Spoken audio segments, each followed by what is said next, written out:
away from them! They're everywhere! In my face! Look, Kyle, we just kind of don't care about some dumb prince and his stupid wife. South Park. Imagine this. South Park just did what no tabloid, no royal commentator, and no palace insider dared. They torched Prince Harry on global TV, and they didn't hold back. Private jets, eco-hypocrisy, fame hunting, every embarrassing detail ripped wide open. Prince Harry, the royal rebel turned California crusader, thought his China summit trip would prove his climate leadership. Instead, it's become an international punchline. South Park's latest episode doesn't just poke fun, it shreds his public image, painting him as a clueless jet setter who preaches save the planet while burning through carbon miles. But here's where it gets even juicier. Insiders say Harry's reaction behind the scenes wasn't just embarrassment, it was explosive rage.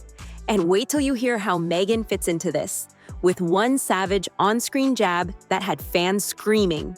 Trust me, the episode's most brutal moment is still coming.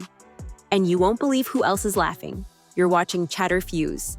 Don't blink, because what's coming next will stun you.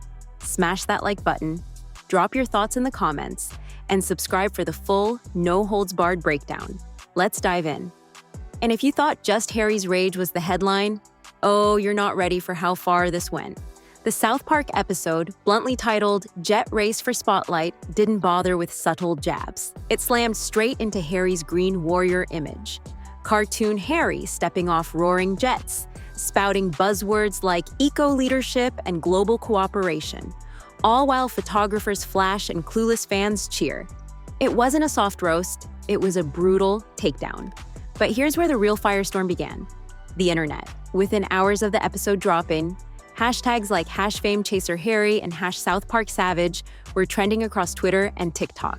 Memes showed Harry hugging private jets, supercut videos spliced his real-life speeches with cartoon mockery, and fan accounts gleefully stitched together clips of South Park Harry handing out meaningless eco-flyers. This wasn't just online snark, it became a global echo of something deeper. The public had been waiting to laugh. For years, people watched Harry's transformation from a rebellious young royal to a polished, California-based public figure. But every time he called for sustainability, then boarded a private jet, the grumbles grew louder. South Park didn't create that frustration, it just amplified it with a megaphone. And the emotional hit wasn't just about hypocrisy. Viewers connected with the satire because it reflected something they'd felt for a long time. That Harry's mission to change the world had drifted into the world of PR gloss, Instagram perfect moments, and branded activism. The show distilled years of whispers, headlines, and social media digs into a single savage punchline. For Harry and Meghan, this wasn't just another internet joke. This was a narrative shift. Their brand, carefully curated for years, was now reshaped by a cartoon. And once the memes start, once the internet decides you're a punchline, well, it's almost impossible to pull that spotlight back under control. Let's keep going. Because this episode wasn't just mocking Harry's eco-credentials. The next twist hit even closer to home. Now, let's pull back the curtain on the heart of the storm. Harry's much-hyped environmental platform, Travelist. Launched in 2019 with fanfare, celebrity endorsements, and polished mission statements, Travelist promised to revolutionize how we think about eco-friendly tourism. Slick websites, big-name partners, glossy promos. It had all the markings of a modern royal initiative. But as the months turned to years, one uncomfortable question kept creeping in. Where were the results? Sure, the platform urged travelers to make conscious choices and reduce their footprint, but what did that actually change? Which airlines committed to greener fuel? Which hotel chains overhauled their sustainability practices? The truth is, critics kept searching for concrete impacts and found mostly marketing. And here's where the narrative got especially thorny. While Harry was busy championing sustainable travel, his own private jet use quietly ballooned. We're talking over 20 private jet flights in a single year. Trips to polo matches, celebrity fundraisers, and exclusive events. As one commentator put it with biting sarcasm, you can't plant enough backyard trees to erase the carbon burn of a luxury jet hopping from LA to London. The optics? Devastating. The public started to see Travelist not as a pioneering green initiative, but as another well-meaning but hollow celebrity cause. And South Park? They pounced on that contradiction with surgical precision. In their animated world, cartoon Harry buzzes between summits, tossing out eco buzzwords, while the exhaust trails pile up behind him. But here's the sting. This wasn't just about one cartoon episode. It was about the crack in Harry's carefully crafted public image, one that had been spreading quietly under the surface for years. And now, thanks to a few savage minutes of animation, that crack had split wide open. We're not done yet, because the next part of South Park's takedown didn't just spotlight Harry. It pulled Meghan directly into the fire. Let's unpack that. And just when you thought South Park was content skewering Harry alone, bam! Meghan Markle slides right into the frame. It's quick, almost a blink and you'll miss it moment. Cartoon. Meghan casually hands Harry a giant weekly fame goals checklist. The boxes? All neatly ticked off. Get on TV. Post about climate. Attend summit. On the surface, it's just a gag. But underneath, it's a sharp, brutal commentary. Because here's the uncomfortable truth South Park tapped into. For many watching, the Sussexes' public life has started to feel less like activism and more like a brand strategy. Netflix documentaries, Spotify deals, a bombshell memoir, headline-grabbing interviews. Sure, they're sharing their truth, but increasingly people have been asking, is this about changing the conversation or just owning it? And that's what made Meghan's cameo hit so hard. With one visual joke, South Park compressed years of public skepticism into a single damning image. The fame checklist wasn't just about Meghan. It was about the couple's entire media machine, a perfectly polished engine built to keep the cameras rolling and the spotlight burning. For fans, it stung because it felt unfair. For critics, it was a moment of vindication, the cartoon saying out loud what they'd been whispering for years. But make no mistake, as sharp as that jab at Meghan was, the episode's deadliest blows were still aimed squarely at Harry. Because when the camera swung back to the royal onstage, the satire didn't just expose his contradictions. It questioned whether there was anything real behind the carefully rehearsed words. And that's where the real unraveling began.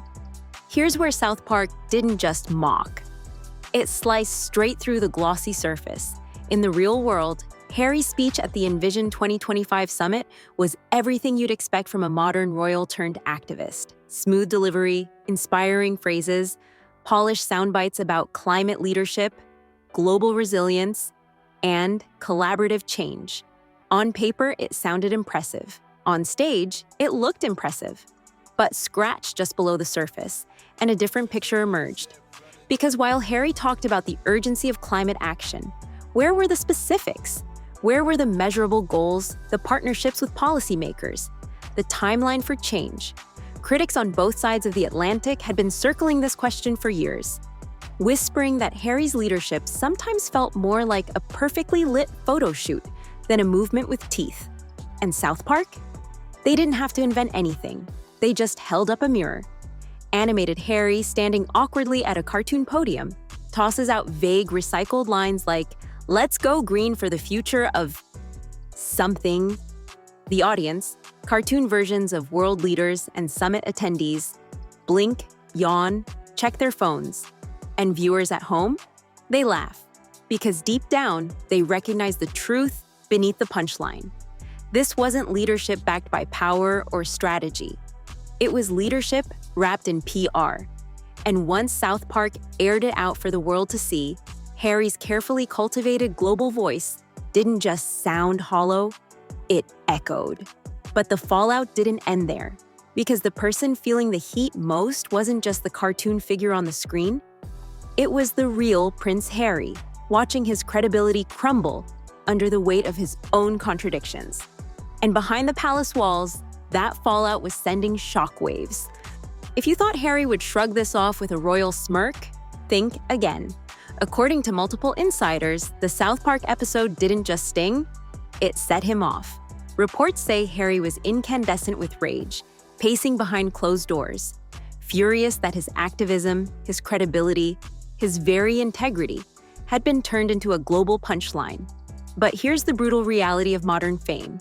When you stand on the world stage and preach change, the world will hold up a magnifying glass. And if your actions don't match your words, that glass turns into a mirror, one you can't smash just because you don't like the reflection. What made this even more combustible? Some observers noted that Harry's fury only confirmed what critics had long suspected, that this was a man who adored the spotlight, but resented the fallout. He wanted to be seen, to be heard, to make waves, but on his terms, in his narrative. The moment outside forces, even satirical ones, seized control of that story, the anger erupted. And the ripple effects? Oh, they didn't stop with just one angry prince. Behind palace walls, insiders whispered that the royal family, those who'd watched Harry and Meghan air grievances to Netflix, to Oprah, to anyone who'd listen, might have been quietly delighted. For years, they'd been held hostage by the Sussex media machine. Now, thanks to a single savage cartoon, the tables had turned. But here's the kicker. While Harry fumed, the public laughed, and the headlines shifted. This wasn't just about a man offended by a joke. It was about a brand, a cause, a global figure watching his narrative slip through his fingers. And the most painful part? No amount of anger could stitch it back together. While Harry reportedly raged behind closed doors, Buckingham Palace did what it always does best. It stayed silent. Not a word, not a whisper, not a press release. But inside those historic walls, the mood was reportedly a different story. Insiders hinted that royal traditionalists, the old guard who'd watched Harry and Meghan air the monarchy's dirty laundry for years, were privately delighted by the spectacle. After all, this wasn't the tabloids firing shots.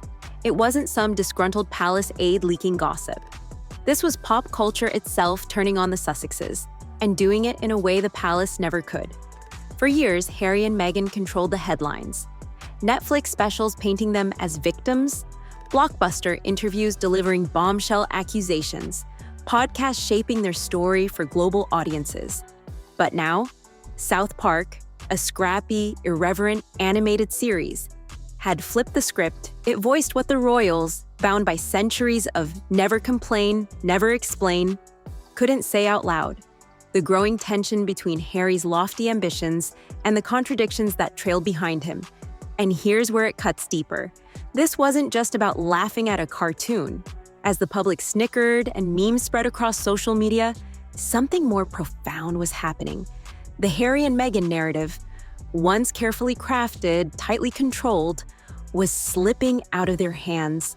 South Park didn't just mock, it punctured the bubble, reminding the world that no amount of media management could protect a public figure from cultural backlash. For the royal family, it was a rare moment where silence said everything. For Harry, it marked the beginning of a far more painful unraveling.